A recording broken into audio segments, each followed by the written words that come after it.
Naxçıvan Muxtar Respublikasının sosial-iqtisadi inkişafına dair 2023-2027-ci illər üçün dövlət proqramı çərçivəsində kənd təsərrüfatı üzrə də görülən tədbirlər uğurla icra edilir. Naxçıvan Aqroservis Açıq Səhmdar Cəmiyyətinin texnika parkında bugünə 317 ədəd texnika və texnoloji avadanlıq var ki, bunların da satışı həm lizinq, həm də nağd yolla həyata keçirilir. Texnika parkının yenilənməsi məqsədi ilə 2025-ci il buraxılışı olan deməli Gəncə Avtomobil İstehsalat Birliyindən 27 ədəd 7 adda texnika gətirilmişdir. Bununla yanaşı texnika parkında Türkiyə istehsalı olan aqreqatlar və Yaponiya, Türkiyə birgə istehsalı olan Landini markalı traktorlar vardır ki, bu traktorlar da kənd təsərrüfatı üçün ən əhəmiyyətli texnikalardan biridir. Cəmiyyətin xətti ilə 1.532.800 manat dəyərində alınan bu traktor güc, komfort və dayanıqlılıq baxımından daha yüksək imkanlara malikdir. Bu da işlərin keyfiyyətinə müsbət təsir göstərir. Əvvəllər 12-21 markalı traktorun soyutma sistemində zəiflik vardı. Yəni Naxçıvan belə deyək ki, iqlim şəraitində uyğun deyildi. Amma lakin onların soyutma sistemi, radiatorları böyütdürülmüş, Naxçıvan iqliminə şəraitində uyğunlaşdırılmışdır.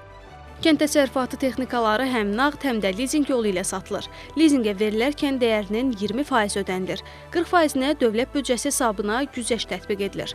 Texnikanın dəyərinin digər 40%-i isə 5 il müddətinə ödənilir. Məhz bu güzəştlər sayəsində cari ilin ötən aylarında lizinq şərtləri ilə 11 sahibkara 18 texnika və texnoloji avadanlıq satılıb. Ötən il 36 nəfərə 48 texnika və texnoloji avadanlıq satılıb. 2009-dan bu günə kimi götürdüyüm traktorlardan demək 92 Yuto,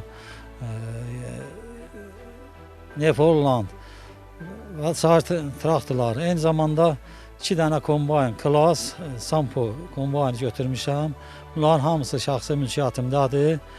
Bunlardan mən öz işlərimi görürəm. Əlavə də kənd ərazisində olan kənd sakinlərinin əkinlərinin vaxtında açılması, biçilməsi, hamısından yaxından iştirak edirəm.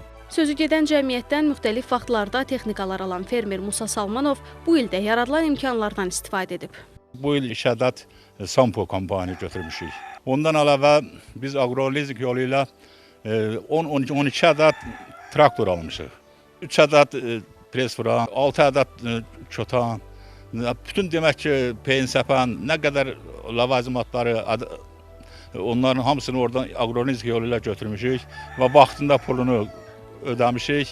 Çalışacağıq ki, canla, başla əhalimizə xidmət göstərək, taxılımızı tez və etkisiz yığaq, əhalimizə çatdıraq.